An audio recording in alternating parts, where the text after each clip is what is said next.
तो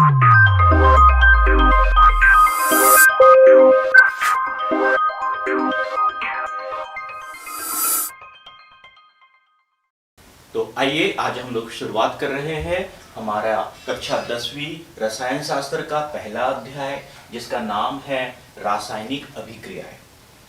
तो रासायनिक अभिक्रियाएं क्या होती है, रासायनिक परिवर्तन क्या होते हैं, रासायनिक अभिक्रियाएं संतुलित करना क्यों जरूरी है, रासायनिक अभिक्रियाएं कितने प्रकार की होती है और दैनिक जीवन में जो होने वाली रासायनिक अभिक्रियाएं हैं उनका क्या महत्व है, इन सब का वर्णन या इन सब का अध्ययन हम इस अध्याय में करने वाले हैं।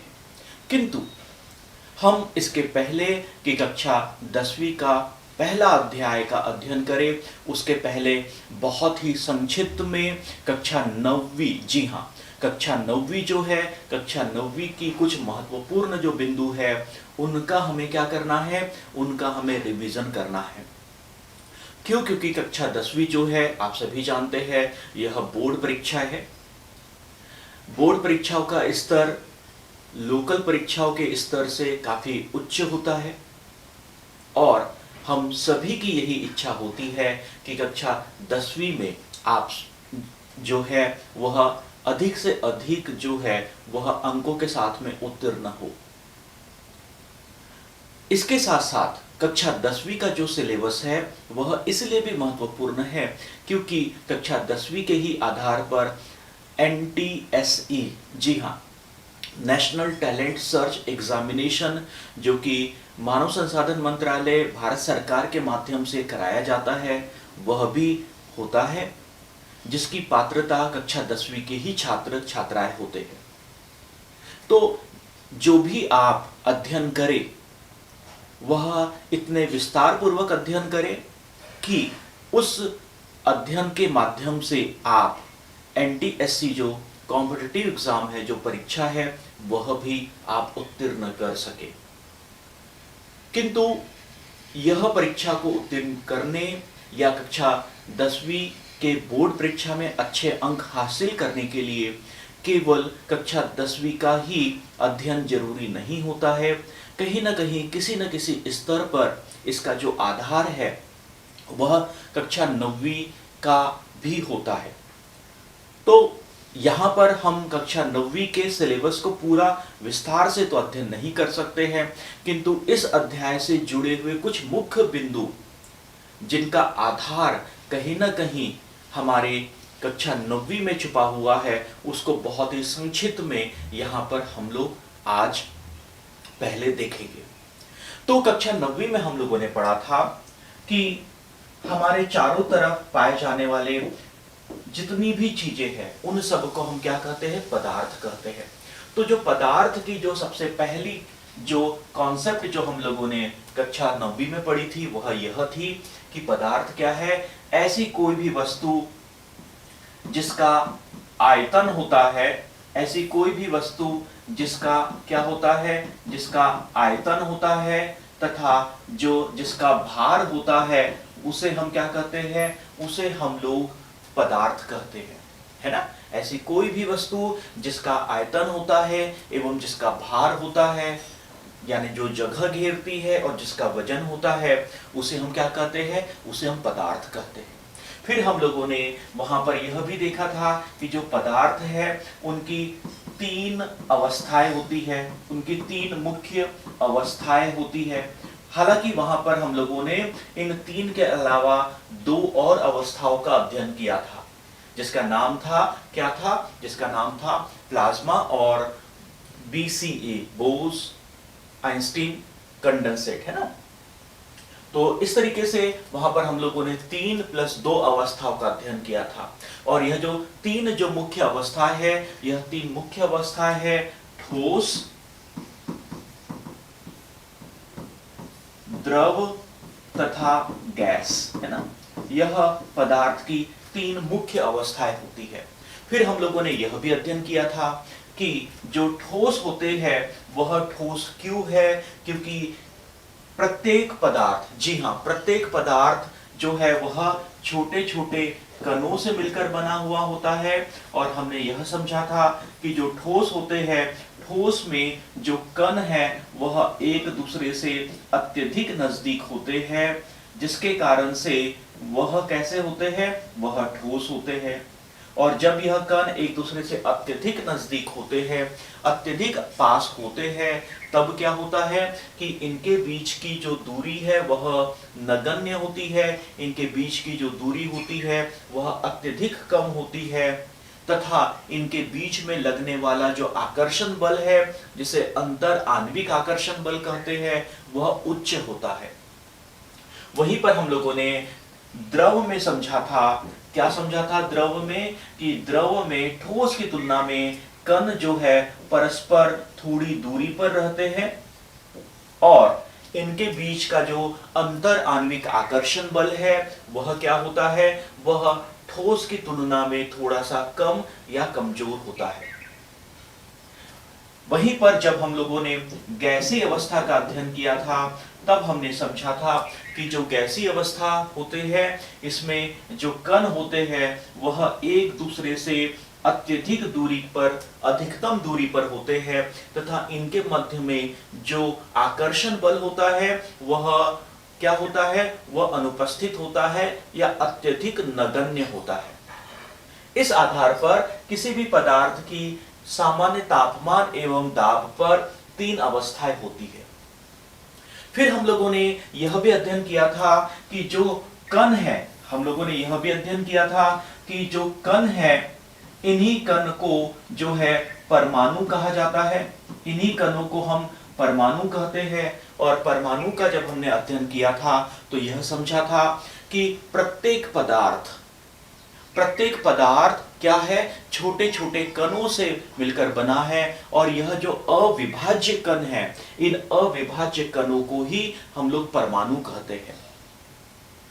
पहले यह माना जाता था कि परमाणु जो है वह क्या है, परमाणु अविभाज्य है, लेकिन फिर हमने यह भी अध्ययन किया कि जो परमाणु है यह अविभाज्य नहीं है, बल्कि यह पुनः छोटे छोटे सब एटॉमिक पार्टिकल से मिलकर बना होता है। और इन सब एटॉमिक पार्टिकल को हम लोग क्या कहते हैं, इन सब एटॉमिक पार्टिकल को हम लोग इलेक्ट्रॉन, प्रोटॉन तथा न्यूट्रॉन के नाम से हम लोग जानते हैं। इन्हें हम किस नाम से जानते हैं, इन्हें इलेक्ट्रॉन, प्रोटॉन और न्यूट्रॉन के नाम से जानते हैं। फिर हमने कक्षा 9वीं में यह भी अध्ययन किया था कि इलेक्ट्रॉन जो होते हैं, इलेक्ट्रॉन पर ऋण आवेश होता है, प्रोटॉन जो होता है उन पर धन आवेश होता है, और जो न्यूट्रॉन जो होते हैं उन पर कोई भी आवेश नहीं होता है, या हम ऐसा कह सकते हैं कि वह अआवेशित होते हैं या आवेश शून्य होते हैं। फिर यहीं पर जब हम लोगों ने परमाणु पढ़ा, तो परमाणु के अध्ययन के साथ साथ हम लोगों ने तत्वों का भी अध्ययन किया था, कि हमने यह देखा था कि जो तत्व है वह क्या है, तत्व किसी भी द्रव्य की सबसे शुद्धतम अवस्था होती है। जो तत्व है वह क्या है, वह किसी भी द्रव्य की शुद्धतम अवस्था कहलाती है, यानी तत्व शुद्धतम पदार्थ है। क्यों? क्योंकि हमने यह अध्ययन किया था कि तत्व एक ही प्रकार के, तत्व जो है वह एक ही प्रकार के किससे मिलकर बने हैं, एक ही प्रकार के परमाणु से मिलकर बने हुए हैं, है ना। इसी कारण से जो है तत्व को पदार्थ की शुद्धतम अवस्था कहते हैं। फिर हम लोगों ने वहां पर यह भी अध्ययन किया था कि जो अलग अलग तत्व पाए जाते हैं प्रकृति में, हमारे पास में 118 तत्व है, इनका अध्ययन किया था हम लोगों ने कि प्रकृति में 118 तत्व पाए जाते हैं, किंतु यह सारे जो तत्व है यह एक दूसरे से भिन्न है। यह एक दूसरे से भिन्न क्यों है? क्योंकि इनका परमाणु क्रमांक, जी हाँ, इनका परमाणु क्रमांक जो है, इनका परमाणु क्रमांक क्या होता है, परमाणु क्रमांक भिन्न भिन्न होता है। तो फिर हमने यह भी अध्ययन किया कि इनका परमाणु क्रमांक भिन्न भिन्न क्यों होता है। हमने यह भी अध्ययन किया कि परमाणु क्रमांक क्या होता है। तो वहां पर हम लोगों ने परमाणु क्रमांक जो है, परमाणु क्रमांक का अध्ययन किया था कि किसी भी तत्व के परमाणु में उपस्थित, किसी भी तत्व के परमाणु में उपस्थित कुल इलेक्ट्रॉनों या प्रोटॉनों की जो संख्या होती है उसे हम लोगों ने परमाणु क्रमांक कहा था, है ना। परमाणु क्रमांक के साथ साथ वहां पर हम लोगों ने परमाणु द्रव्यमान संख्या का भी अध्ययन किया था। वहां पर हम लोगों ने परमाणु द्रव्यमान संख्या का भी अध्ययन किया था कि हम जानते हैं कि परमाणु जो है, परमाणु का जो केंद्रक होता है उसे हम नाभिक कहते हैं, और किसी भी परमाणु के नाभिक में प्रोटॉन तथा न्यूट्रॉन होते हैं। तो किसी भी परमाणु के नाभिक में जो कुल प्रोटॉनों तथा न्यूट्रॉनों का जो योग होता है, इसी को हम लोग परमाणु द्रव्यमान संख्या के नाम से जानते हैं, है ना। तो परमाणु क्रमांक क्या होता है? कुल इलेक्ट्रॉनों या प्रोटॉनों की संख्या को हम लोग परमाणु क्रमांक कहते हैं, और नाभिक में उपस्थित कुल प्रोटॉनों तथा न्यूट्रॉनों का जो योग होता है उसी को हम लोग परमाणु द्रव्यमान संख्या कहते हैं। फिर हमने यह भी समझा था कि परमाणु आपस में, जो परमाणु है, परमाणु आपस में अभिक्रिया क्यों करते हैं, और जब परमाणु या अणु आपस में अभिक्रिया करते हैं तब वह किसका निर्माण करते हैं? तब वह निर्माण करते हैं यौगिक का निर्माण करते हैं। जब इनके बीच में रासायनिक अभिक्रिया होती है तब रासायनिक अभिक्रिया के परिणाम स्वरूप यह यौगिकों का निर्माण करते हैं। तो इतना जो है हम लोगों ने कक्षा 9वीं में अध्ययन किया था। और यहां पर एक चीज मैं आपसे कहना चाहूंगा कि यदि आप कक्षा 10वीं के बोर्ड में बहुत अच्छे अंक हासिल करना चाहते हैं, एनटीएससी परीक्षा को पास करना चाहते हैं, तो या आगे कक्षा 11वीं या 12वीं पास कर यदि आप नीट या आईआईटी या किसी दूसरे क्षेत्र में अपना करियर बनाना चाहते हैं, तो उसके लिए कक्षा 10वीं का जो क्या कहना चाहिए आधार है वह अत्यधिक मजबूत होना चाहिए। तो ऐसी मेरी आशा है कि आप अच्छे से मेहनत करेंगे और अच्छे से कक्षा 10वीं के समस्त विषयों का अध्ययन करेंगे। तो आइए हम लोग आगे बढ़े, और आगे बढ़ने के पहले एक चीज और मैं आपसे कहना चाहता हूं कि जहां पे परमाणु क्रमांक की बात आती है तो कक्षा 9वीं में परमाणु क्रमांक 1 से लेकर 20 तक, जी हाँ, परमाणु क्रमांक 1 से लेकर 20 तक जितने भी तत्व हैं उनके संकेत, उनके परमाणु क्रमांक और उनका परमाणु द्रव्यमान को याद होनी चाहिए। लेकिन यदि आप कॉम्पिटिटिव एग्जाम के हिसाब से अपने आप को तैयार करना चाहते हैं तो याद रखिएगा आपको परमाणु क्रमांक 1 से लेकर परमाणु क्रमांक 30 तक, जी हाँ, यदि आपको उन लाखों बच्चों से कुछ अलग करना है, उन लाखों बच्चों की तुलना में अपने आप को अलग करना है, तो आपको उनसे अलग मेहनत भी करनी होगी। तो आपको परमाणु क्रमांक 1 से लेकर परमाणु क्रमांक 30 तक जितने भी तत्व है उन तत्वों का परमाणु क्रमांक, उनके संकेत तथा उनका जो परमाणु द्रव्यमान है वह आपको कंठस्थ याद होना चाहिए, है ना।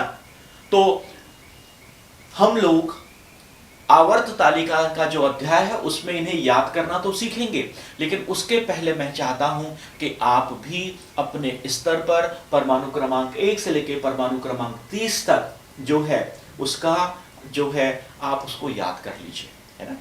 तो इस तरीके से यहाँ बहुत ही संक्षिप्त में हम लोगों ने कक्षा 9वीं का जो रसायन शास्त्र है उसका हम लोगों ने यहाँ पे बहुत ही संक्षिप्त में हमने रिवीजन कर लिया। तो चलिए अब हम लोग आगे बढ़ते हैं और देखते हैं हमारा कक्षा 10वीं का अध्याय रासायनिक अभिक्रियाएं। तो रासायनिक अभिक्रियाएं एवं रासायनिक परिवर्तन। तो सबसे पहले यदि हम रसायन शास्त्र को यदि समझना चाहते हैं, उसको अच्छे से उस पर अपनी पकड़ बनाना चाहते हैं, तो उसका एक सबसे सरलतम जो तरीका होता है वह यह होता है कि हम इस रसायन शास्त्र को अपने दैनिक जीवन से जोड़ दें। क्योंकि यदि हम अपने दैनिक जीवन में देखें तो लगातार परिवर्तन होता है, और हमारे दैनिक जीवन में जो परिवर्तन होता है वह मुख्यतः दो प्रकार का होता है। एक परिवर्तन जिसे हम कहते हैं भौतिक परिवर्तन। भौतिक परिवर्तन हम अच्छे से जानते हैं कि हमारे दैनिक जीवन में जो परिवर्तन होता है वह क्या होता है, वह दो प्रकार का होता है। हमारे दैनिक जीवन में होने वाले परिवर्तन दो प्रकार के होते हैं। जिसे हम कहते हैं भौतिक परिवर्तन, तथा दूसरा कहलाता है रासायनिक परिवर्तन। तो जब हम लोग भौतिक परिवर्तन की बात करते हैं तो हम अच्छे से जानते हैं कि ऐसे परिवर्तन जो कैसे है, उत्क्रमणीय है। उत्क्रमणीय का मतलब होता है कि ऐसे परिवर्तन जो परिवर्तन होने के बाद में उसे हम वापस कर सकते हैं। उदाहरण के तौर पर हम अच्छे से जानते हैं कि यदि हमारे पास में बर्फ है, हमारे पास में क्या है, बर्फ है, तो बर्फ को पिघलाकर जल बनाया जा सकता है, जल को गर्म करके वाष्प बनाया जा सकता है, और वाष्प को पुनः संघनित करके जल तथा जल को ठंडा करके जमा कर बर्फ बनाया जा सकता है। तो इस तरीके के परिवर्तन जो होते हैं उन्हें हम क्या कहते हैं, भौतिक परिवर्तन कहते हैं। लेकिन वहीं पर जब हम रसायन शास्त्र की बात कर रहे हैं तो रसायन शास्त्र में हमारा जो मुख्य जो अध्ययन का जो केंद्र रहेगा वह रहेगा रासायनिक परिवर्तन। तो रासायनिक परिवर्तन क्या होते हैं इसको हम लिखे उसके पहले हम इन बिंदुओं को समझने की कोशिश करते हैं। जैसे उदाहरण के तौर पर क्या होता है जब गर्मियों में कमरे के ताप पर दूध को खुला छोड़ देते हैं, आप बताइए क्या होता है। हम सभी जानते हैं कि दूध हमारे जीवन का एक महत्वपूर्ण खाद्य पदार्थ है और दूध को संरक्षित करके रखना भी बहुत जरूरी है, क्योंकि हम जानते हैं क्योंकि दूध को यदि संरक्षित नहीं किया गया, उसकी प्रॉपर उसको गर्म करके फ्रिज में नहीं रखा गया, तो क्या होता है, हम जानते हैं दूध फट जाता है ना, दूध फट रहा है। तो क्या होता है जब गर्मियों में कमरे के ताप पर दूध को खुला छोड़ देते हैं, तो आप बताइए क्या होगा। जब गर्मियों में कमरे के ताप पर दूध को खुला छोड़ देते हैं तो क्या हो रहा है, जो दूध है दूध फट जाता है ना। हम कहते हैं दूध क्या है, दूध फट जाता है ना। और हम जानते हैं कि यदि एक बार दूध फट जाए तो उसे दोबारा हम पहले जैसा नहीं बना सकते हैं। क्यों? तो दूध का फटना वास्तव में क्या है ना। तो यहां पे संक्षिप्त में मैं बताना चाहूंगा कि दूध का फटना क्या है। दूध का फटना भी रासायनिक अभिक्रिया है, या दूध का फटना भी क्या है, रासायनिक परिवर्तन है। दूध का फटना कैसा है, दूध का फटना रासायनिक परिवर्तन है। और जब दूध फटता है तो क्या होता है, यहां पे मैं एक चीज में आपको जानकारी दे दूं, कुछ एक्स्ट्रा चीजें कॉम्पिटिटिव के हिसाब से। जो दूध है वह उसमें वसा, प्रोटीन तथा कार्बोहाइड्रेट, यह तीनों प्रमुख जो हमारे खाद्य तत्व है वह पाए जाते हैं। याद रखिएगा दूध में वसा भी होता है यानी घी, बटर, मक्खन, प्रोटीन भी होता है और उसमें कार्बोहाइड्रेट भी होता है। जो दूध में एक विशेष प्रकार की शक्कर या कार्बोहाइड्रेट पाया जाता है जिसे कहते हैं लैक्टोज। जिसे क्या कहते हैं, जिसे कहा जाता है लैक्टोज। और इसी लैक्टोज के कारण यदि आपने बिना शक्कर के भी यदि दूध को चखा हो तो वह जो दूध होता है उसका जो स्वाद होता है हल्का सा मीठा होता है। बिना शक्कर का भी जो दूध है वह कैसा लगता है, हल्का सा मीठा लगता है। वह मीठा क्यों लगता है, क्योंकि दूध में पाए जाने वाली जो शर्करा है उसे कहते हैं लैक्टोज। उसे क्या कहा जाता है, लैक्टोज। जब हम गर्मियों में कमरे के ताप पर दूध को खुला छोड़ देते हैं तो वहां पर क्या होते हैं, उस दूध में जीवाणु उत्पन्न होना चालू हो जाते हैं। उन जीवाणुओं को अपनी संख्या बढ़ाने तथा वृद्धि करने के लिए भी ऊर्जा की आवश्यकता होती है, और वह इसी लैक्टोज, जी हां, वह जीवाणु इसी लैक्टोज से ऊर्जा प्राप्त करते हैं। और जब वह इस लैक्टोज से ऊर्जा का निर्माण करते हैं तब वहां पर यह क्या करते हैं, इस लैक्टोज को लैक्टिक अम्ल में परिवर्तित कर देते हैं। तो जब दूध फट रहा है तो क्या हो रहा है, वहां पर जो लैक्टोज जो है वह क्या हो रहा है, वह लैक्टिक अम्ल में, वह क्या है, वह लैक्टिक अम्ल में परिवर्तित हो रहा है।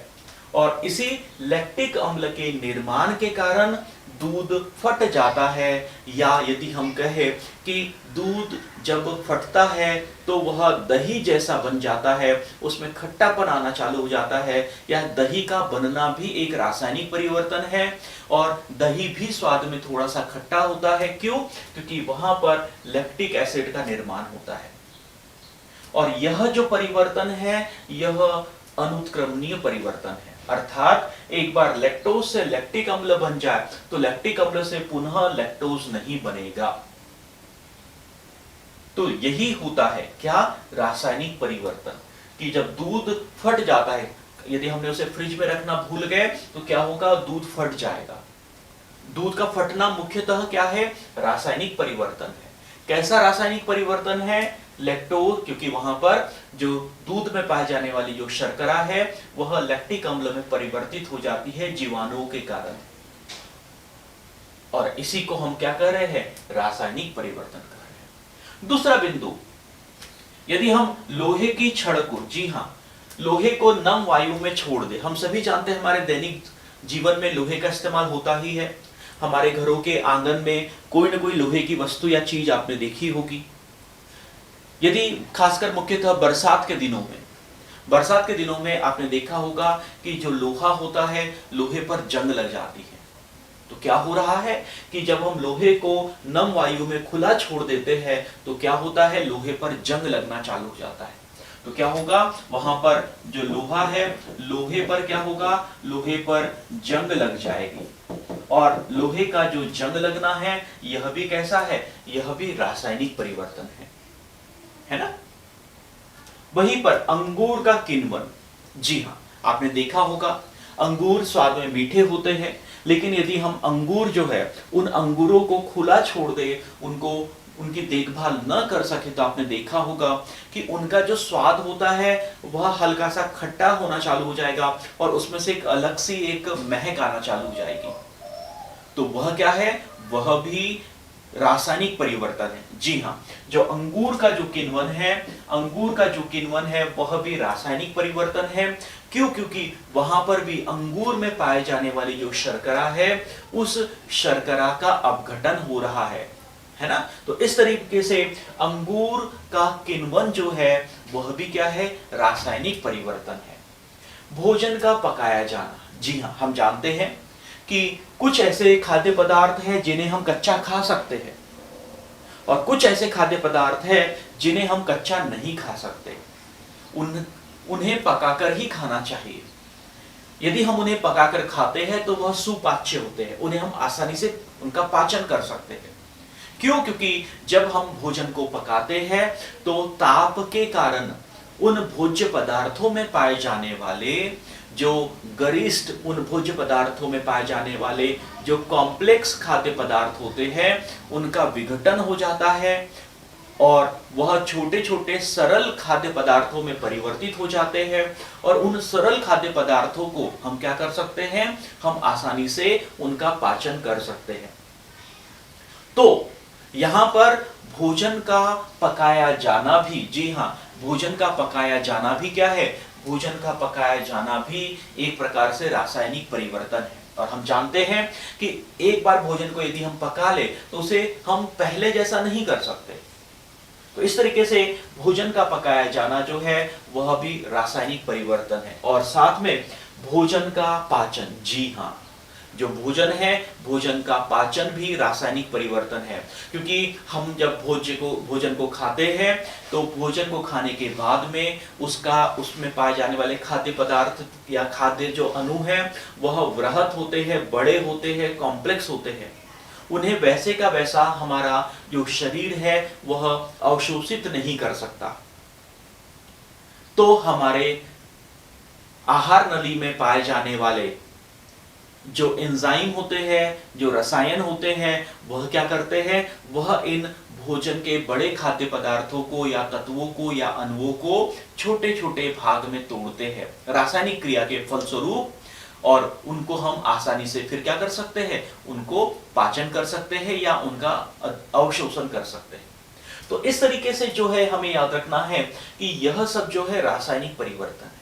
अब यहां पर मुख्य एक बिंदु है जिसे हम कहते हैं सांस लेना।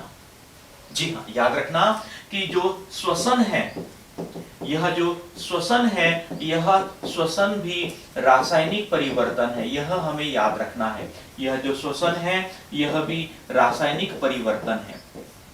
हालांकि इसे हम लोग बाद में विस्तार से समझेंगे, लेकिन यहां पर फिर भी मैं आपको बताना चाहता हूं कि श्वास लेना क्यों रासायनिक परिवर्तन है, श्वसन क्यों रासायनिक परिवर्तन है। हम जानते हैं कि हमारा जो शरीर है वह छोटी छोटी कोशिकाओं से मिलकर बना होता है। हमारा जो शरीर है वह क्या है, वह छोटी छोटी कोशिकाओं से मिलकर बना होता है। और यह जो कोशिकाएं होती है, इनको अपनी दैनिक जीवन की जितनी भी कार्य प्रणाली है उसे पूरा करने के लिए ऊर्जा की आवश्यकता होती है। और यह जो कोशिका है ऊर्जा जो प्राप्त करती है, वह ऊर्जा प्राप्त करती है ग्लूकोज से। जी हाँ, यह जो कोशिका है यह ग्लूकोज से ऊर्जा प्राप्त करती है। लेकिन कैसे? हम जानते हैं कि हमारे कोशिका में एक कोशिका अंग पाया जाता है जिसे कहते हैं हम लोग माइटोकॉन्ड्रिया। जिसे हम क्या कहते हैं, जिसे हम कहते हैं माइटोकॉन्ड्रिया। हमारे कोशिका में एक कोशिका अंग पाया जाता है जिसे हम कहते हैं माइटोकॉन्ड्रिया। और यह जो माइटोकॉन्ड्रिया में क्या होता है, इस माइटोकॉन्ड्रिया में जो ग्लूकोज है, ग्लूकोज का सूत्र होता है C6H12O6। यह जो ग्लूकोज है, यह ग्लूकोज जब हम सांस लेते हैं तो सांस लेने के माध्यम से जो ऑक्सीजन हम लोग ग्रहण करते हैं, उस ऑक्सीजन की उपस्थिति में यह माइटोकॉन्ड्रिया में ग्लूकोज जो है कार्बन डाइऑक्साइड तथा जल तथा साथ में एक अणु बनता है जिसका नाम है एटीपी। एक अणु बनता है जिसका नाम है एटीपी। क्या हो रहा है कि कोशिका को अपनी कार्यप्रणाली के लिए ऊर्जा की आवश्यकता है और ऊर्जा मुख्यतः ग्लूकोज से प्राप्त होती है। तो कोशिका ऊर्जा कैसे प्राप्त करती है? कोशिका में एक कोशिका अंग पाया जाता है जिसे हम क्या कहते हैं, माइटोकॉन्ड्रिया कहते हैं। और यह जो माइटोकॉन्ड्रिया है, इसमें जो ग्लूकोज है उस ग्लूकोज को श्वसन के माध्यम से जो हमने ऑक्सीजन ग्रहण की है, उस ऑक्सीजन की उपस्थिति में कार्बन डाइऑक्साइड, जल तथा एटीपी, एटीपी यानी एडिनोसिन ट्राइफॉस्फेट, इसका नाम याद रखिएगा, है ना, इसका नाम है एडिनोसिन ट्राइफॉस्फेट। इसका नाम है एडिनोसिन ट्राइफॉस्फेट। और यह ऊर्जा का अणु है। यह क्या है? यह ऊर्जा का अणु है। तो इस तरीके से यहां पर ऊर्जा जो है वह उत्पन्न होती है। तो इस तरीके से हम कह सकते हैं कि हमारा श्वास लेना या जो श्वसन है वह भी एक प्रकार से रासायनिक परिवर्तन है, जिसमें क्या हो रहा है, कोशिका के माइटोकॉन्ड्रिया में जो ग्लूकोज है, यह ग्लूकोज को हम लोग ऊर्जा के अणु में परिवर्तित कर रहे हैं। तो इस तरीके से यदि हम लोग देखें तो यह संपूर्ण, जी हाँ, यह जितना भी हमने देखा यह सब क्या है, यह सब क्या है, यह सब रासायनिक परिवर्तन है। क्योंकि इनमें क्या हो रहा है, इनमें जो परिवर्तन हो रहे हैं वह कैसे है, अनुत्क्रमणीय है, इरिवर्सिबल है। एक बार ग्लूकोज से कार्बन डाइऑक्साइड, जल तथा एटीपी बन गया तो पुनः इससे हम लोग वापस ग्लूकोज नहीं बना सकते हैं। तो इस तरीके से यह हमें ध्यान रखना है कि जितने भी यह दैनिक जीवन में होने वाले परिवर्तन हैं, इन सभी परिवर्तनों को हम लोग क्या कहेंगे, इन सभी परिवर्तनों को हम लोग रासायनिक परिवर्तन कहेंगे। तो इस तरीके से अभी हम लोगों ने यह समझने की कोशिश की कि रासायनिक परिवर्तन क्या होते हैं। तो आइए हम रासायनिक परिवर्तन को हमारे अध्याय में दिया गया जो पहला जो क्रियाकलाप है, जिसे हम कहते हैं मैग्नीशियम रिबन का वायु में दहन क्रियाकलाप जो है, इसके माध्यम से हम थोड़ा सा समझने की कोशिश करते हैं। हमारे अध्याय में दिया गया है कि हमें क्या करना है, हमें एक मैग्नीशियम की, हमें क्या करना है, हमें एक मैग्नीशियम जो है, इस मैग्नीशियम की रिबन लेना है, ठीक है। तो यहां पर मैं बता दूं कि जो मैग्नीशियम है, यह जो मैग्नीशियम है, इस मैग्नीशियम का जो संकेत होता है वह Mg होता है।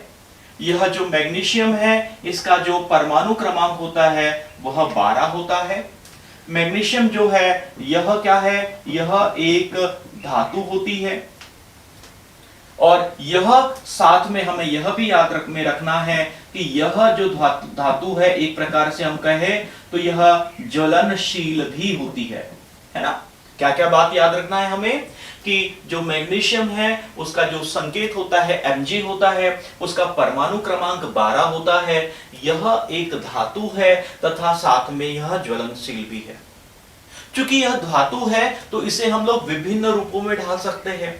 मैग्नीशियम की छड़ें आती है, मैग्नीशियम के क्या कहते हैं बॉल्स आती है, मैग्नीशियम को हम रिबन के रूप में भी ढाल सकते हैं। तो हमें क्या करना है, मैग्नीशियम जो है हमें क्या करना है, मान लीजिए हमारे पास में यहां पर क्या है, हमारे पास में यह क्या है, मैग्नीशियम की एक रिबन है। यह एक मान लीजिए मैग्नीशियम की रिबन है। अब इस मैग्नीशियम के रिबन को क्या करना है, हमें इस मैग्नीशियम की रिबन को हमें बर्नर पर रखना है या स्प्रिट लैंप के सहारे इसको जलाना है। जब हम इस मैग्नीशियम रिबन को जलाते हैं तो क्या होगा, मैग्नीशियम को जब हम मैग्नीशियम रिबन को जब जलाते हैं तो जलाने के साथ ही क्या होता है, यह मैग्नीशियम जो है सफेद प्रकाश, जी हां, उज्जवल सफेद प्रकाश के माध्यम से क्या होती है, उज्जवल सफेद प्रकाश के माध्यम से इसका दहन होता है। और जब दहन होता है तो हमें क्या देखने के लिए मिलता है कि दहन के साथ साथ यहां पर हमारे पास में जो है, यदि हम यहां पर एक छोटी सी तस्तरी रख दे तो दहन के साथ साथ यहां पर सफेद रंग का, जी हां, यहां पर क्या होगा, यहां पर सफेद रंग का जो है पाउडर, जी हां, सफेद रंग का पाउडर भी यहां पर हमें देखने के लिए मिलेगा, या यहां पर सफेद रंग का जो पाउडर है उसे हम यहां एकत्रित कर सकते हैं। क्या हो रहा है पुनः एक बार कि जब हम इस मैग्नीशियम रिबन को ज्वाला के ऊपर, स्प्रिट लैंप या बर्नर के ऊपर जब हम इसका दहन करते हैं तो यह जो है अत्यधिक तेजी के साथ में इसका दहन होता है तथा यहां पर सफेद रंग की लौ या सफेद रंग की चिंगारियां निकलती है तथा यहां पर दहन के पश्चात यहां पर सफेद रंग का जो पाउडर है, जी हां, सफेद रंग का पाउडर भी यहां पर बनता है। तो क्या हो रहा है यहां पर, तो यहां पर यदि हम देखें तो मैग्नीशियम का दहन हो रहा है। तो जब हम मैग्नीशियम के दहन की बात करते हैं तो जब भी दहन होता है तो हमें याद रखना है कि जब भी दहन होता है तो दहन का मतलब है कि दहन के लिए हमेशा वायु अत्यंत महत्वपूर्ण होती है। जब भी दहन होता है तो दहन के लिए ऑक्सीजन जो है वह एक अत्यधिक महत्वपूर्ण तत्व माना जाता है। तो जब इस मैग्नीशियम रिबन का दहन होता है तो अब यहां पर क्या हो रहा है, मैग्नीशियम वायु के साथ में रासायनिक अभिक्रिया कर रही है और रासायनिक अभिक्रिया करने के परिणाम स्वरूप क्या बन रहा है, वहां पर मैग्नीशियम ऑक्साइड बन रहा है। यहां पर क्या बन रहा है, यहां पर मैग्नीशियम ऑक्साइड बन रही है और साथ में यहां पर क्या हो रही है, यहां पर जो है ऊर्जा है ना, यहां पर क्या है, यहां पर ऊर्जा भी उत्पन्न हो रही है। यहां पर क्या हो रहा है, यह प्रकाश के रूप में ऊर्जा उत्पन्न हो रही है। तो यहां पर क्या हुआ कि जब मैग्नीशियम को ऑक्सीजन की उपस्थिति में जब हम जलाते हैं तब वहां पर प्रकाश के रूप में, श्वेत प्रकाश के रूप में ऊर्जा निकलती है तथा वहां पर जो है सफेद रंग का जो पाउडर है, जी हां, सफेद रंग का पाउडर बनता है। तो यह जो पाउडर है, आपको जानकर आश्चर्य होगा कि यह जो पाउडर है, यह पाउडर जो है यह मैग्नीशियम ऑक्साइड का होता है। अर्थात यह धातु जब ऑक्सीजन से अभिक्रिया करती है, अभिक्रिया करने के बाद में जो सफेद रंग का पाउडर बनाती है, उस सफेद रंग के पाउडर को क्या कहते हैं, उसका रासायनिक सूत्र मैग्नीशियम ऑक्साइड या MgO होता है। है ना। तो इस प्रकार से यहां पर मैग्नीशियम रिबन का वायु में जो दहन है वह भी क्या है, एक प्रकार की रासायनिक अभिक्रिया है, जिसमें मैग्नीशियम धातु ऑक्सीजन की उपस्थिति में रासायनिक अभिक्रिया करके मैग्नीशियम ऑक्साइड का निर्माण कर रही है। तो यहां पर जो हमें पाउडर मिलता है वह मैग्नीशियम ऑक्साइड है। यहां से एक प्रश्न आता है, यहां से एक अक्सर प्रश्न पूछा जाता है कि मैग्नीशियम रिबन को दहन करने के पहले उसे एम्बरी पेपर या रेगमाल या उसे रेगमाल जो है उससे या रेत वाला जो पेपर होता है उससे क्यों घिसकर साफ करना है।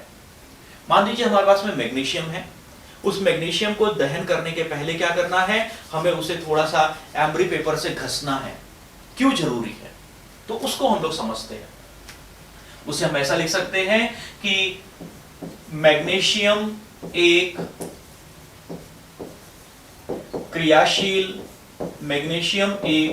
क्रियाशील धातु है।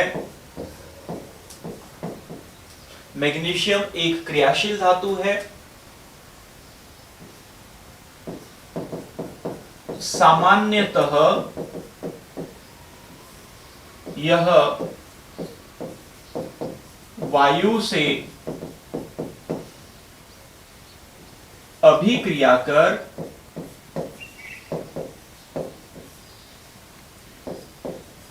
मैग्नीशियम ऑक्साइड की एक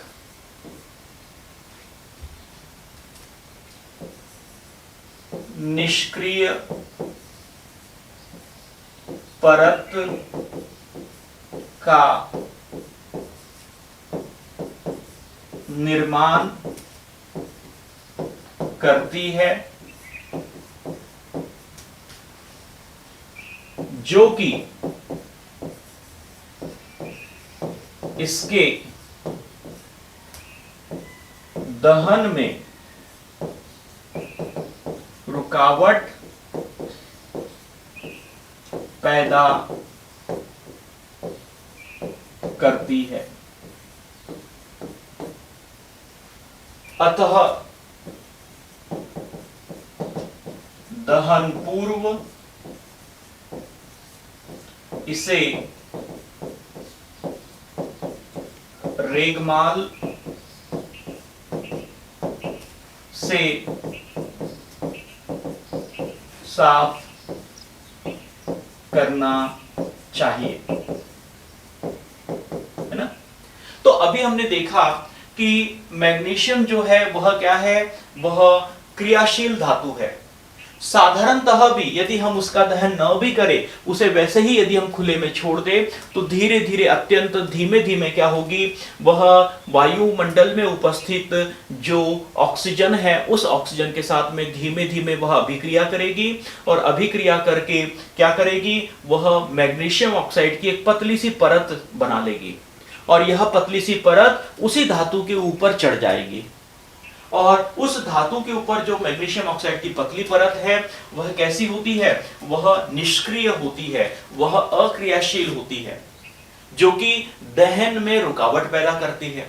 तो यदि हम इस मैग्नीशियम रिबन को घिस लेंगे तो इसके घिसने से इसके ऊपर जो मैग्नीशियम ऑक्साइड की जो निष्क्रिय परत है वह हट जाएगी और फिर जब हम इसका दहन करेंगे तो यह आसानी से क्या हो जाएगी, यह आसानी से इसका क्या होगा, आसानी से इसका दहन हो जाएगा। तो इस तरीके से यहां पर हमने क्या देखा कि मैग्नीशियम ऑक्साइड को जब हम वायु में दहन करते हैं तो श्वेत प्रकाश के साथ में इसका दहन होता है तथा वहां पर क्या हो रहा है, वहां पर सफेद कलर का, सफेद रंग का जो है क्या है, पाउडर उत्पन्न हो रहा है। वहां पर सफेद रंग का क्या हो रहा है, एक पाउडर उत्पन्न हो रहा है और यह सफेद रंग का जो पाउडर है वह क्या है, उसका रासायनिक सूत्र मैग्नीशियम ऑक्साइड होता है। और हमने यह भी समझा कि दहन के पहले उस मैग्नीशियम रिबन को घिसना बहुत जरूरी है, साफ करना बहुत जरूरी है, क्योंकि उस पर मैग्नीशियम ऑक्साइड की परत चढ़ी हुई होती है जो कि उसे दहन करने में, उसे क्या है, उसे दहन करने में क्या करती है, उसे दहन करने में रुकावट पैदा करती है। तो इस तरीके से यह हमें याद रखना है और अधिकांशतः यह जो प्रश्न है यह पूछा भी जाता है। तो इस तरीके से हमने यह समझा कि मैग्नीशियम का जो दहन है वह भी क्या है, वह भी रासायनिक परिवर्तन ही होता है। आइए अब हम लोग अगला क्रियाकलाप समझने की कोशिश करें। और यह जो अगला क्रियाकलाप है वह है जिंक तथा तनु हाइड्रोक्लोरिक अम्ल या सल्फ्यूरिक अम्ल का क्रियाकलाप।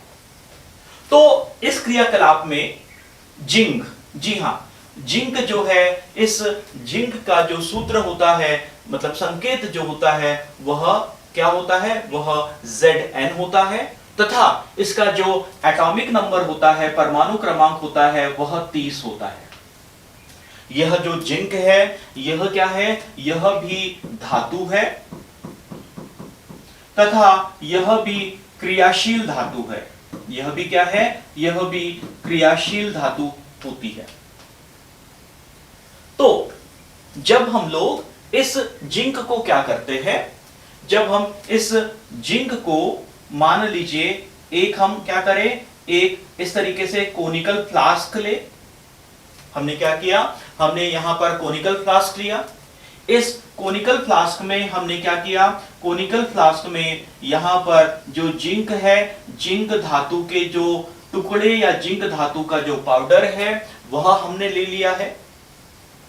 और इसमें हम क्या मिला रहे हैं, इसमें अब हम लोग मिलाते हैं तनु हाइड्रोक्लोरिक अम्ल। हाइड्रोक्लोरिक अम्ल का सूत्र HCl होता है, या इसकी जगह पर हम तनु सल्फ्यूरिक अम्ल जिसका सूत्र H2SO4 होता है मिला सकते हैं। हमें दोनों में से कोई भी एक ही मिलाना है, ऐसा नहीं कि हमने दोनों मिला दिए। हमने यहां पर फ्लास्क लिया, इस फ्लास्क में यहां पर जिंक धातु के टुकड़े लिए, जिंक धातु का पाउडर लिया, उसमें हमने क्या किया, तनु हाइड्रोक्लोरिक अम्ल या इसमें हमने तनु सल्फ्यूरिक अम्ल मिलाया। यहां पर हमें सावधानी से जो है तनु सल्फ्यूरिक अम्ल को मिलाना है। अब यहां पर मिलाने के बाद में इसे हम ऐसा कॉर्क से बंद करके यहां पर एक पतली कांच की नली फिट कर देते हैं, जिससे यहां पर बनने वाली जो गैसें है वह बाहर जा सकती है। तो होगा क्या कि जब हम तनु सल्फ्यूरिक अम्ल या तनु हाइड्रोक्लोरिक अम्ल के साथ में जिंक की अभिक्रिया कराते हैं, तब यहां पर क्या हो रहा है, तब यहां पर परिणाम स्वरूप यह अभिक्रिया होती है। जब हम जिंक को तनु हाइड्रोक्लोरिक अम्ल के साथ में अभिक्रिया कराते हैं तो जिंक इस हाइड्रोक्लोरिक अम्ल के साथ में अभिक्रिया करके जिंक क्लोराइड तथा हाइड्रोजन गैस जो है, हाइड्रोजन गैस उत्पन्न करता है। और यह हाइड्रोजन गैस यहां से क्या होगी, बुदबुदाहट के साथ में, यहां से बुदबुदाहट के साथ में क्या होगी, बाहर निकलने की कोशिश करेगी, वहां से फजिंग साउंड के साथ में बाहर निकलने की कोशिश करेगी। यदि मान लीजिए जिंक की अभिक्रिया यदि हम लोग सल्फ्यूरिक अम्ल के साथ में कराते हैं, तब क्या होगा, यह जिंक इस सल्फ्यूरिक अम्ल के साथ में अभिक्रिया करके जिंक सल्फेट बनाएगा तथा यहां से भी जो है हाइड्रोजन गैस उत्पन्न होगी। तो जब हम यहां पर जिंक की अभिक्रिया तनु सल्फ्यूरिक अम्ल के साथ में कराते हैं तो यह जो जिंक के जो ग्रेन्यूल है, छोटे छोटे टुकड़े या पार्टिकल है, यह ऊपर की तरफ आना चालू हो जाते हैं। और ऊपर की जब तरफ आएंगे तो वहां पर क्या होगा, साथ में वहां पर बुलबुलों के साथ में बहुत ही छोटी छोटी हाइड्रोजन गैस वहां से बाहर निकलेगी। तो हमें कैसे पता चलेगा कि यह हाइड्रोजन गैस ही है, कि यदि मान लीजिए अगला प्रक्रम इस क्रियाकलाप का गैस है तो वह यहां से इस पाइप से, कांच की नली से बाहर निकलने की कोशिश करेगी। और हम जानते हैं कि जो हाइड्रोजन गैस है वह कैसी है, वह दहनशील होती है, वह ज्वलनशील होती है।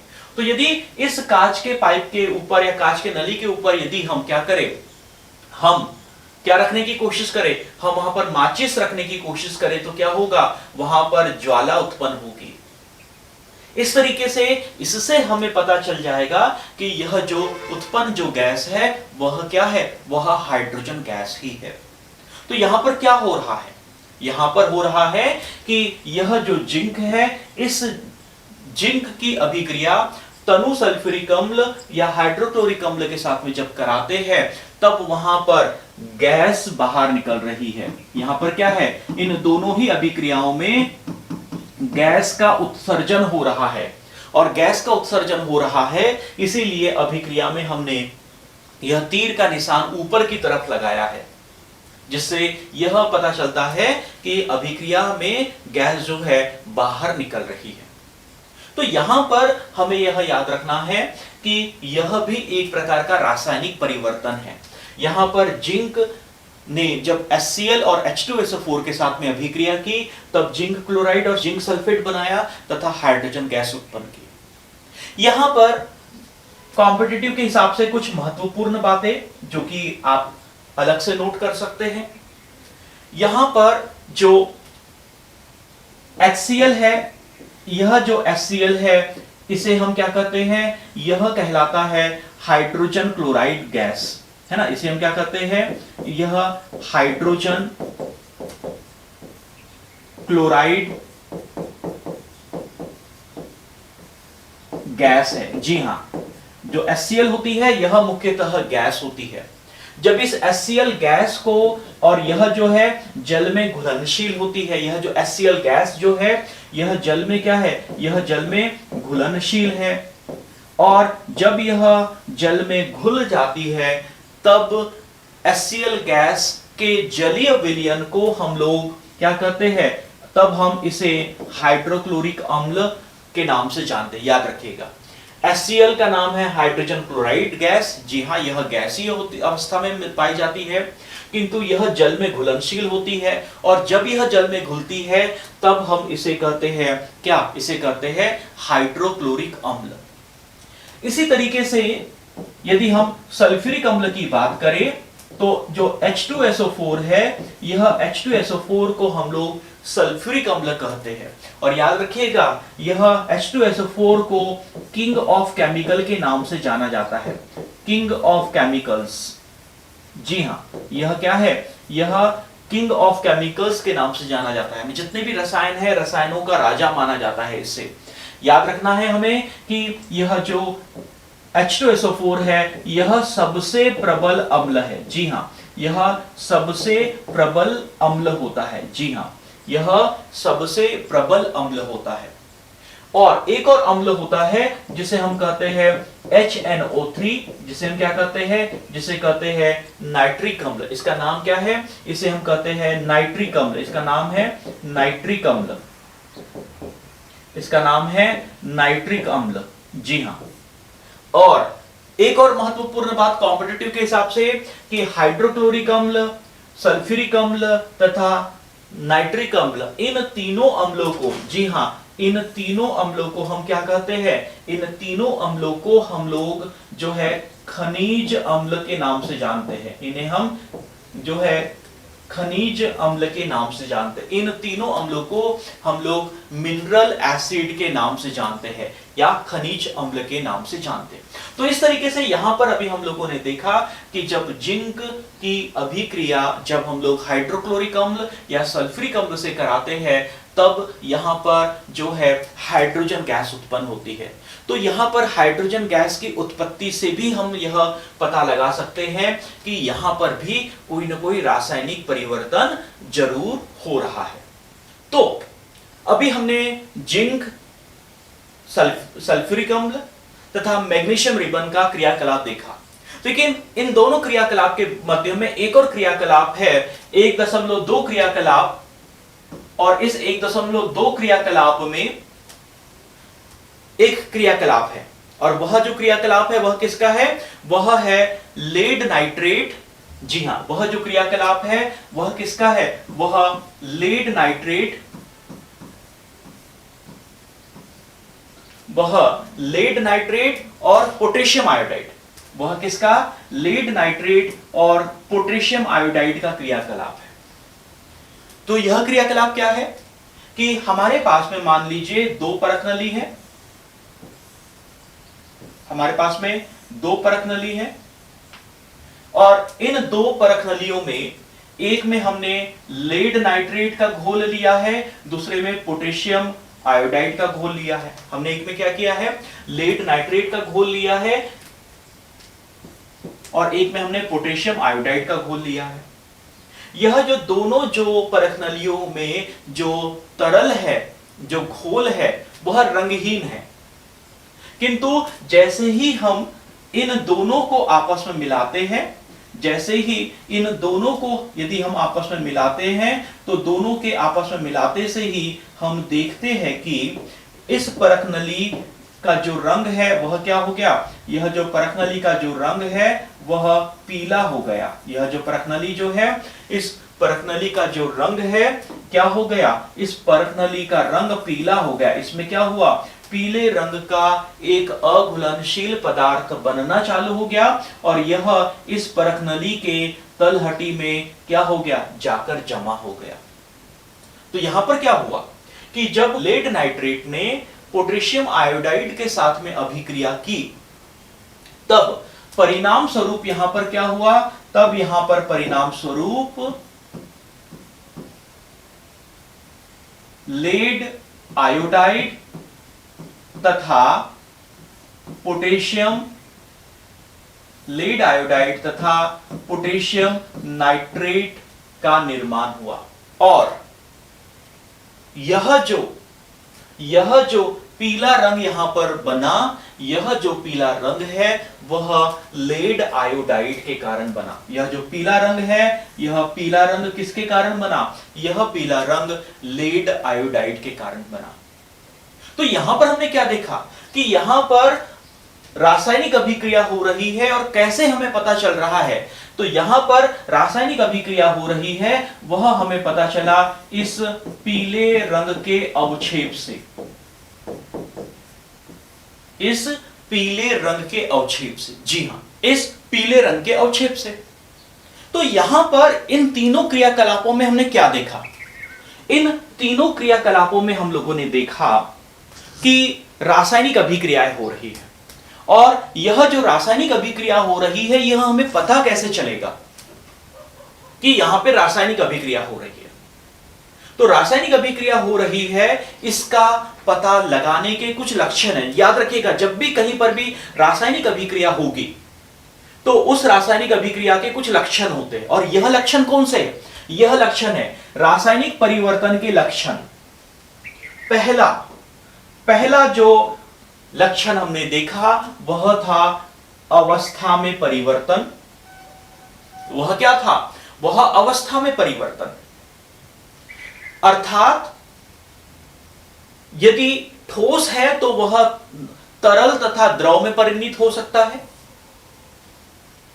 रंग में परिवर्तन, जी हां, यह जो लेड नाइट्रेट और पोटेशियम आयोडाइड की जो अभिक्रिया थी उसमें क्या हुआ, पीले रंग का जो अवक्षेप बना, यह रंग में परिवर्तन को दर्शाता है। अर्थात यहां पर रंग में परिवर्तन हो रहा है, इसीलिए हमें पता चल गया कि यहां पर कोई रासायनिक अभिक्रिया हो रही है। गैस का निष्कासन, हम लोगों ने अभी जिंक तथा सल्फ्यूरिक अम्ल, जी हां, जिंक तथा सल्फ्यूरिक अम्ल की अभिक्रिया देखी थी जिसमें हाइड्रोजन गैस उत्सर्जन हो रही थी। तो वहां पर गैस का निकलना भी इस बात का संकेत है कि वहां पर रासायनिक अभिक्रिया हो रही है। और तापमान में परिवर्तन, जी हां, हमने देखा जब हमने मैग्नीशियम जो है, मैग्नीशियम को जब हमने दहन किया तो वहां पर ऊर्जा उत्पन्न हुई। इसके साथ साथ जब हम जिंक तथा सल्फ्यूरिक अम्ल की अभिक्रिया कराते हैं और उस फ्लास्क को यदि हम छूकर देखें तो वह भी हमें गर्म लगेगा। तो इस तरीके से तापमान में परिवर्तन भी एक प्रकार का लक्षण है। तो याद रखिएगा, यहां से प्रश्न आता है कि रासायनिक परिवर्तन के लक्षण लिखिए। तो रासायनिक परिवर्तन के 4 लक्षण होते हैं। रासायनिक परिवर्तन के 4 मुख्य लक्षण होते हैं। पहला अवस्था में परिवर्तन, दूसरा रंग में परिवर्तन, तीसरा गैस का निष्कासन और चौथा तापमान में परिवर्तन, है ना। तो यह जो 4 है यह रासायनिक परिवर्तन के लक्षण है और यह आपको याद रखना है क्योंकि परीक्षा में आता है कि रासायनिक परिवर्तन के लक्षण लिखिए। तो रासायनिक परिवर्तन के 4 लक्षण होते हैं, अवस्था में परिवर्तन, रंग में परिवर्तन, गैस में परिवर्तन और तापमान में परिवर्तन। तो इस तरीके से हमने यहां पर रासायनिक परिवर्तन के लक्षण देखे। आइए अब हम विस्तार से प्रत्येक, जी हां, विस्तार से प्रत्येक बिंदु को समझते हैं तथा इसके और अन्य उदाहरणों का अब हम अध्ययन करते हैं।